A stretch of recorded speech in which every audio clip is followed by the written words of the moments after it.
Welcome back to math wise with JK and इस video में हम सॉल्व करेंगे 5.2 के बाकी के question. So let's start with the first question of this video. Find which term of this AP is 78।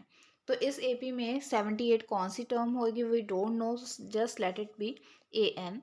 तो हम मान लेते हैं कि ए एन टर्म 78 होगी। तो हमारे पास पूरी ए पी गिवन है तो उसमें से हम ए भी फाइंड कर सकते हैं। तो ए हमारे पास फर्स्ट टर्म होती है दैट इज़ 3 एंड डी हमें दो कंसेक्टिव टर्म्स का डिफरेंस लेना होता है दैट इज़ नेक्स्ट वाली टर्म में प्रीवियस टर्म माइनस करनी होती है that is A2 minus A1। A2 is 8 and A1 is 3 which is 5। तो हमारे पास ए और डी दोनों आ गई है और ए एन हमने 78 लेट की हुई है। तो यहाँ पर हमने सिर्फ करना क्या है कि ए एन में से एन की वैल्यू निकालनी है। एन की जो भी वैल्यू आएगी तो that position has the value 78।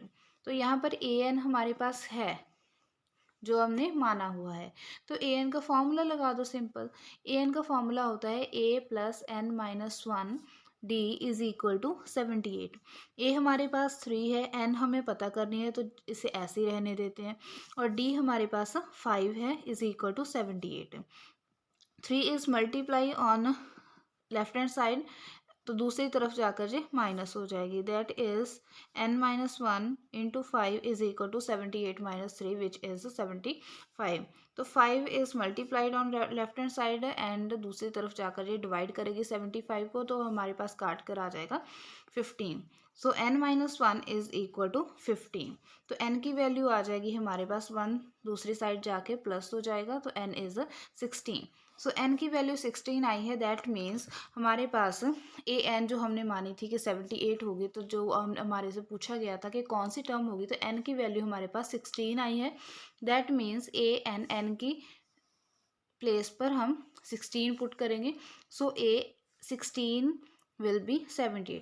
ऐसे कोई भी क्वेश्चन आ जाए जिसमें आपसे ये पूछा जाए कि इस एपी में कौन सी टर्म ये वाली होगी, जैसे हमारे पास यहाँ पर 78 है तो आपने सिंपली क्या करना है तो उसे ए एन मान लो और ए एन मानकर उसका फॉर्मूला एक्सपेंड करोगे तो आपके पास ये क्वेश्चन सॉल्व हो जाएगा।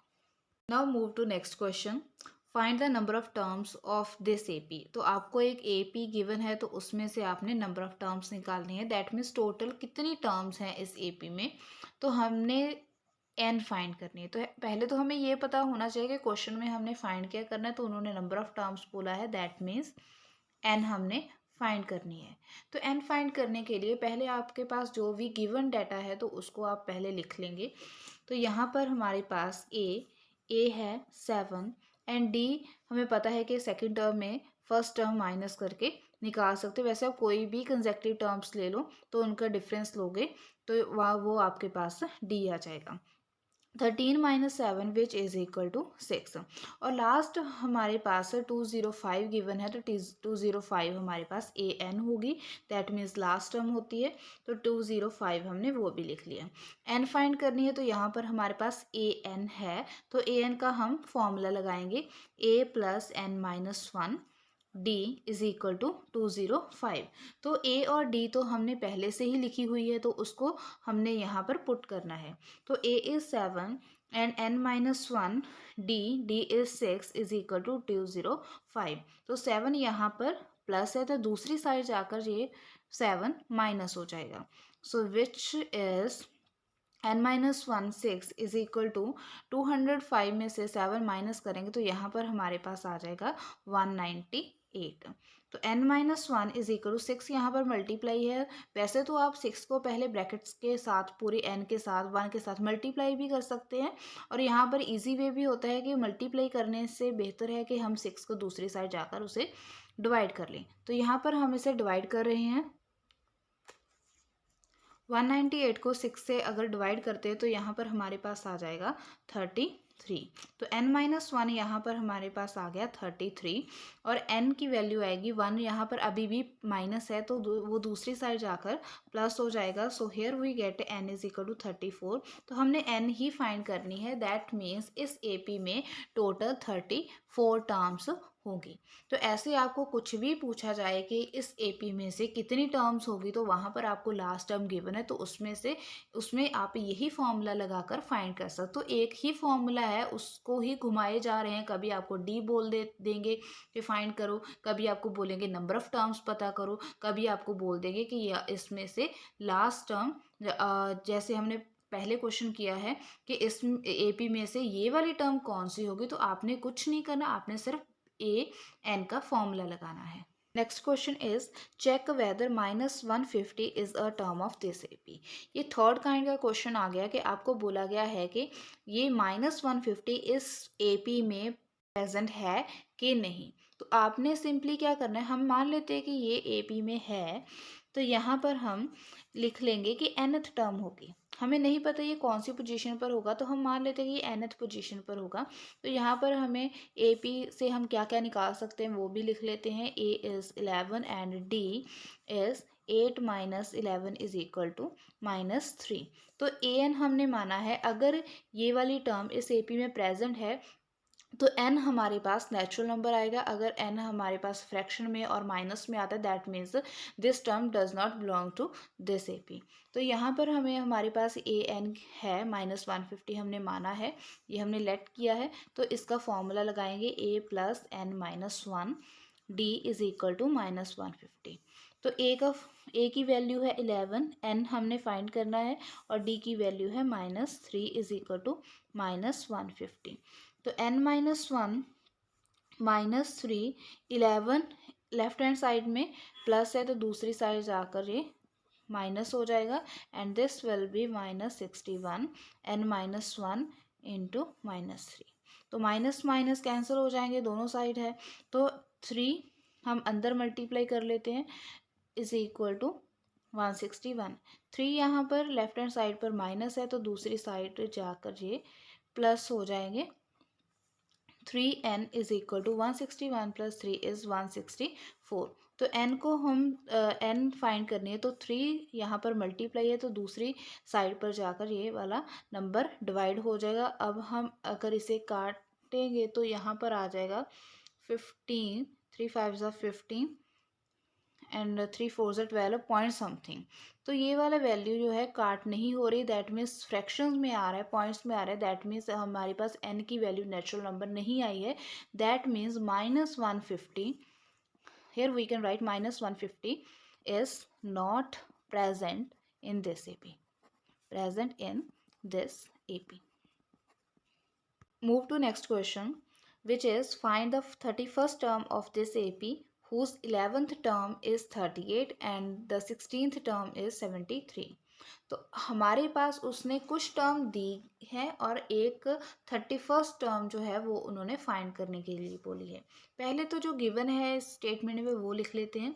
हमारे पास 11th टर्म है, 11th term is A11, that is 38, and second one is 16th term.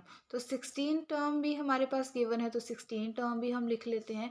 और हमने फाइंड क्या करना है, A31 के A31 क्या होगा ये हमने फाइंड कर लेना है।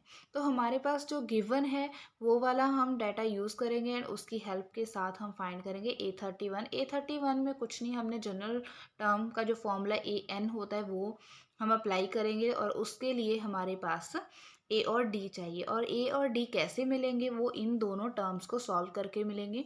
A11 में हम वही AN का फॉर्मूला लगाएंगे, A plus N minus 1 D.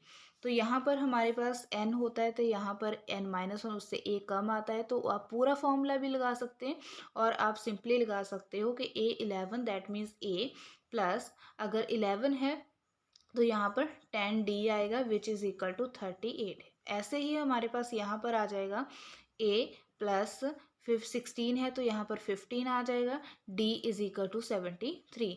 इन दोनों इक्वेशंस को आपने एक बाय एलिमिनेशन मेथड और सब्स्टिट्यूशन मेथड, कोई भी मेथड लगाकर आपने सॉल्व करके a और d निकालना है, और उसको बाद में A31 में पुट कर देना है। तो इन दोनों को हम सॉल्व करेंगे, a plus 10d is equal to 38 and a plus 15d is equal to 73। तो यहाँ पर हम इसके साइन चेंज करेंगे, सारे ही प्लस के हैं तो सारे ही चेंज हो जाएंगे माइनस में, और यहाँ पर a कैंसिल हो जाएगी, 10 d minus 15d is equal to 38 minus 17 3. 10d minus 15d is minus 5d and 38 minus 73 is minus 35. Minus minus cancel हो जाएंगे और डी फाइंड करें तो 5 इधर मल्टीप्लाई है, दूसरी साइड जाकर डिवाइड हो जाएगी and 7 5 7 35, so D will be 7. तो डी की वैल्यू आ गई. इन दोनों इक्वेशंस में आप कोई भी इक्वेशन उठा लो तो उसमें वैल्यू पुट करोगे डी की और आपके पास ए आ जाएगी. जैसे मैं पहली इक्वेशन ले रही हूँ a plus 10d is equal to 38. इसमें हम डी की वैल्यू पुट करेंगे 7 which is equal to 38. a plus 70 is equal to 38. तो 78 दूसरी साइड जाकर माइनस हो जाएंगे. तो यहाँ पर हमारे पास a की वैल्यू आ जाएगी -32. तो a भी आ गई और d भी आ गई. इन दोनों को हम वैल्यू को पुट करेंगे a31 के फॉर्मूले में. a31 हमारे पास होता है a प्लस 31 है तो उससे a कम 30 आ जाएगा d, और a हमारे पास -32 आई थी. 30 प्लस इंटू डी की वैल्यू हमारे पास है 7. तो इसे हम कैलकुलेट करेंगे. 7 3 21 0 इज इक्वल टू यहाँ पर हमारे पास 32 है और -32 प्लस 210 इज इक्वल टू 178. तो ऐसे हमारे पास 31st टर्म आ जाएगी. Now move to next question which is an AP consist of 50 terms. तो हमारे पास AP है, उसमें 50 टर्म्स दी गई हैं. तो जैसे जैसे आप क्वेश्चंस को रीड करेंगे वैसे वैसे आपको क्या इन्फॉर्मेशन गिवन है वो आप अलग से निकाल कर लिख लोगे. That will help you to solve the question in a easy way. तो हमारे पास 50 टर्म्स है. 50 टर्म्स है दैट मीन्स हमारे पास n है. 50 के AP है, उसमें टोटल टर्म्स 50 ही है और उसमें से आपको बोला है third term is 12. Third term बोला है तो A3 हमारे पास 12 है और लास्ट टर्म बोला है 106. That means AN will be 106. और आपने फाइंड क्या करना है 29th term that is A29 हमने फाइंड करना है. तो A29 ये तो पिछले वाले क्वेश्चन जैसे ही हो गया. वहाँ हमने A31st टर्म फाइंड की थी, यहाँ पर A29th करनी है. बट यहाँ पर आपको गिवन जो डाटा है उसमें थोड़ा सा डिफरेंस है. So no need to worry. यहाँ पर भी हमने A और D फाइंड करनी है. यहाँ पर हमें 3 चीज़ें गिवन है तो उनमें से हम यूज़ करके A और D फाइंड करेंगे. पहले हमारे पास N पे हम कुछ नहीं अप्लाई कर सकते. N 50 है दैट इज़ 50. A3 is 12. तो यहाँ पर हम फॉर्मूला लगा सकते हैं A3 that means A plus 2D AN का वाला फॉर्मूला हम यहाँ पर अप्लाई करेंगे विच इज़ इक्वल टू 12.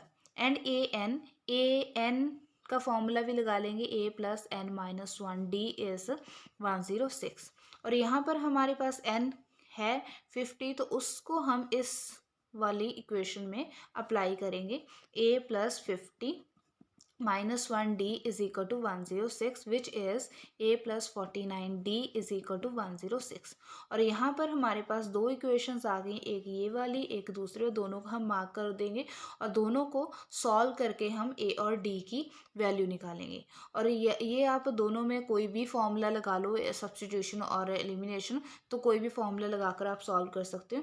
अब मैं यहाँ पर सीधे ही वैल्यू सॉल्व करके लिख लेती हूँ. यहाँ पर हमारे पास A और D दोनों की वैल्यू आ गई है और यहाँ पर हमने फाइंड करनी थी A29. A29 का फॉर्मूला होगा A प्लस 29 से A कम 28D. तो इसमें हम पुट करेंगे उनकी वैल्यूज़. A की वैल्यू है 8 और 28D की वैल्यू है 2. तो इसको हम कैलकुलेट करेंगे तो हमारे पास आ जाएगा 8 plus 8 multiply by 2 is 56 which is equal to 56 plus 8 is 64. तो A29 की वैल्यू आएगी हमारे पास 64. तो ऐसे आप कोई भी क्वेश्चन सॉल्व कर सकते हो.